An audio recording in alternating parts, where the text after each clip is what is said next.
Assalamualaikum warahmatullahi wabarakatuh. Halo teman-teman semuanya, bagaimana kabarnya hari ini? Semoga kalian selalu dalam keadaan sehat walafiat. Nah, hari ini Bu Guru akan menjelaskan tema 2, yaitu tentang bermain di lingkungan rumah. Nah, yang pertama kita memasuki subtema 1 dan yang akan dibahas yaitu pembelajaran 1 sampai pembelajaran 3. Nah, di sini ada tujuan pembelajaran yang harus Ananda capai, yaitu melalui penjelasan dari guru, Ananda semuanya harus sudah tahu arti dari nada.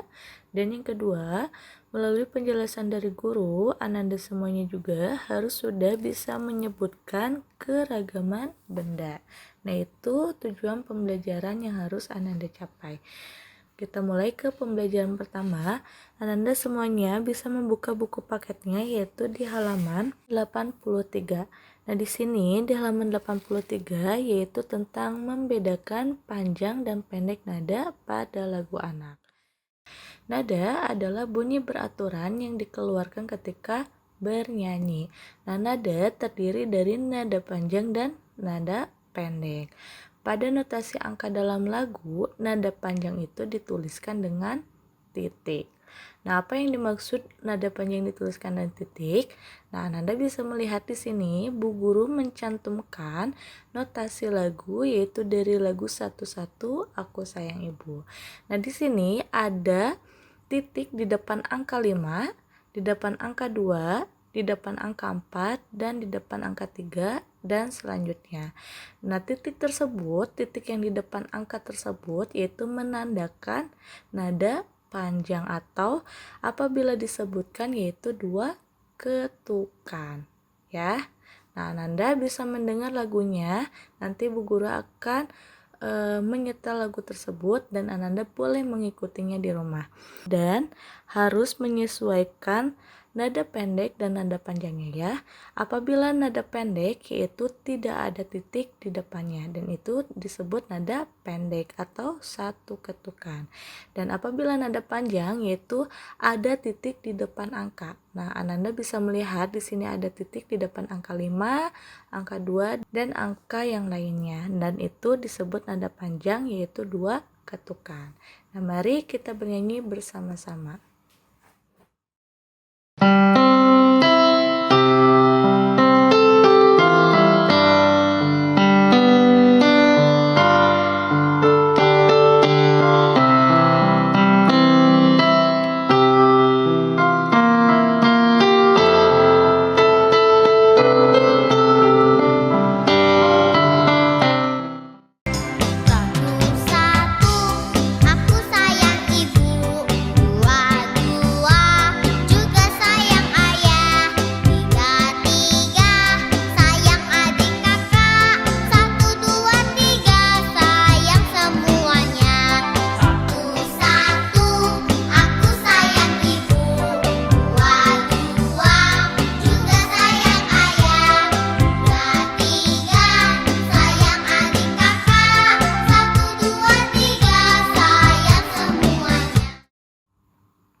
Nah, itu merupakan lagu 11 Aku Sayang Ibu, yaitu lagu tersebut ciptaan Pak Kasur.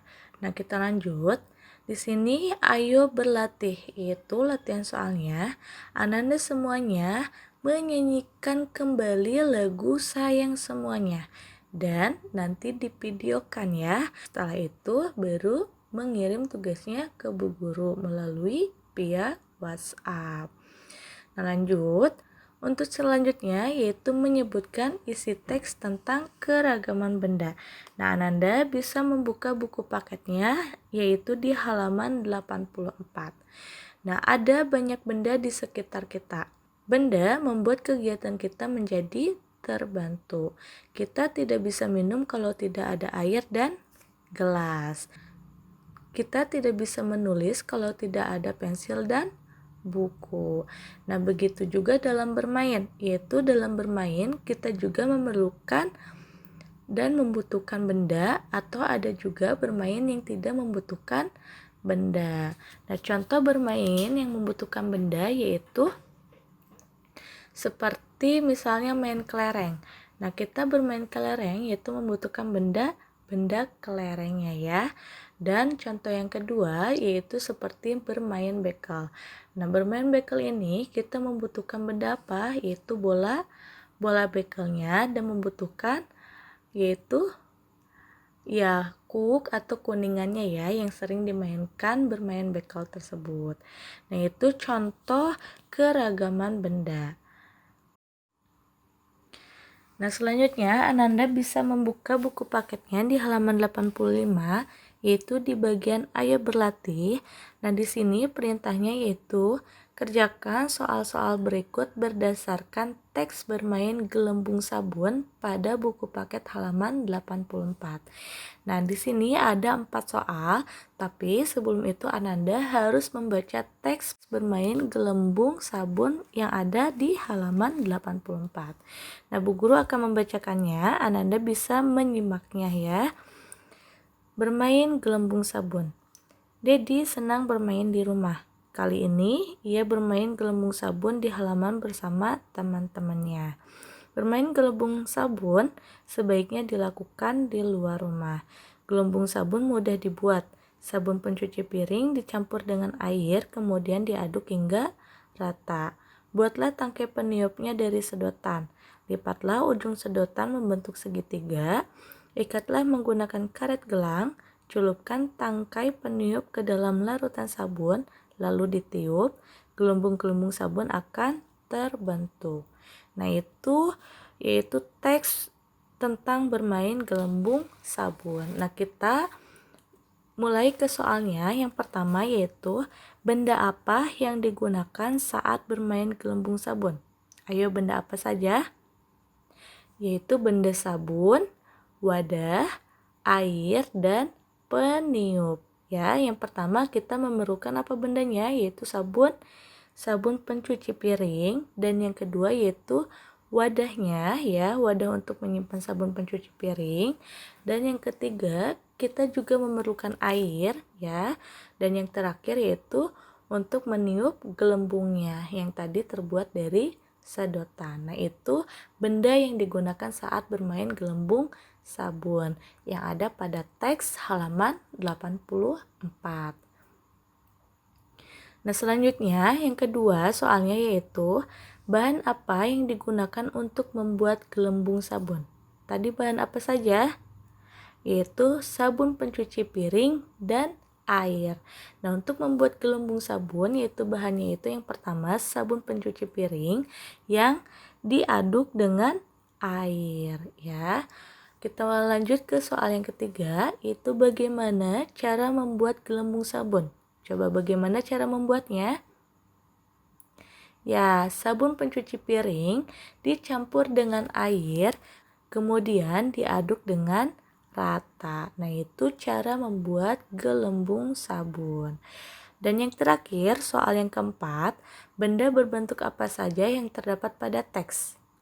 Coba bendanya berbentuk apa saja kah? Yang pertama, sabun pencuci piring yaitu berbentuk cair atau berbentuk padat. Ada kan ya sabun pencuci piring yang berbentuk cair, dan ada juga sabun pencuci piring yang berbentuk padat. Dan yang kedua yaitu air. Nah, air yang kedua bahannya air yaitu berbentuk apa kalau air? Berbentuk cair. Dan yang ketiga yaitu bendanya sedotan. Kalau sedotan itu berbentuk apa? Cair atau padat? Berbentuk padat. Nah, itu benda-benda yang ada pada teks bermain gelembung sabun dan bentuk bendanya ya. Nah, kita lanjut. Nah, sekarang kita memasuki ke pembelajaran kedua, yaitu di halaman 86. Tentang menyebutkan ciri-ciri tentang benda atau menyebutkan kosakata tentang benda. Nah, ciri-ciri benda tersebut bermacam-macam. Ada yang berbeda bentuk, bahan, warna, dan permukaan. Coba Ananda memperhatikan contohnya. Nah, di sini ada contoh benda kelereng. Coba kalau benda kelereng ini berbentuk apa? Berbentuk bola kecil yang terbuat dari kaca. Warnanya yaitu bening ya, berwarna-warni di dalamnya. Dan permukaannya itu halus dan licin. Kegunaan dari kelereng ini yaitu untuk bermain dengan cara bagaimana bermainnya? Dengan cara dijentik jari. Nah, ini contoh salah satu menyebutkan ciri-ciri benda bermain. Nah, kita lanjut ke pembelajaran ketiga. Di pembelajaran ketiga ini yaitu ada pada halaman 90. Nah, Ananda bisa membukanya. Di situ yaitu tentang kosakata tentang keragaman benda. Nah, Ananda bisa melihat tabel. Di situ ada beberapa kosakata dan ada artinya juga. Yang pertama yaitu kosakata halus. Kalau halus itu artinya apa? Tidak kasar atau lembut ya, dan bisa juga disebut licin. Itu yang disebut halus. Dan yang kedua, kosakata kasar yaitu artinya apa? Tidak halus ya, kasar itu artinya tidak halus saat diraba. Yang ketiga, kosakatanya yaitu tetap. Kalau tetap berarti artinya apa? Tidak berubah bentuknya ya. Dan yang terakhir, yang keempat, kosakatanya yaitu berubah. Nah, kalau berubah artinya yaitu bagaimana? Menjadi lain atau berbeda dari semula ya. Jadi bendanya itu berubah sehingga berbeda dari semula. Nah, itu kosakata tentang keragaman. Nah, sekarang Ananda ayo berlatih yaitu di halaman 91. Nah, Ananda nanti menuliskan ciri-ciri benda, yaitu benda yang pertama batu, benda yang kedua air teh, dan benda yang ketiga asap kendaraan. Nah, Ananda nanti menulis jenis benda, permukaan benda, dan bentuk bendanya. Dan yang kedua, untuk nama benda air teh, Ananda juga menuliskan ciri-ciri bendanya ya, seperti jenis benda, permukaan benda, bentuk benda, dan yang ketiga pun sama. Nah, untuk latihan soal di halaman 91 ini yaitu kerjakan nomor 1 saja ya. Nah, itu untuk latihan soal di halaman 91. Nah, untuk pembelajaran tema 2, subtema 1, pembelajaran 1 sampai pembelajaran 3, Ibu cukupkan. Jangan lupa Ananda semuanya mengerjakan latihan soalnya ya. Dan apabila Ananda kurang paham apa yang Ibu sampaikan, Ananda boleh meminta bantuan ayah bundanya untuk menghubungi Ibu melalui via WhatsApp. Nah, untuk hari ini Ibu cukupkan. Jangan lupa mengerjakan latihan soalnya. Sampai ketemu di video selanjutnya. Wassalamualaikum warahmatullahi wabarakatuh.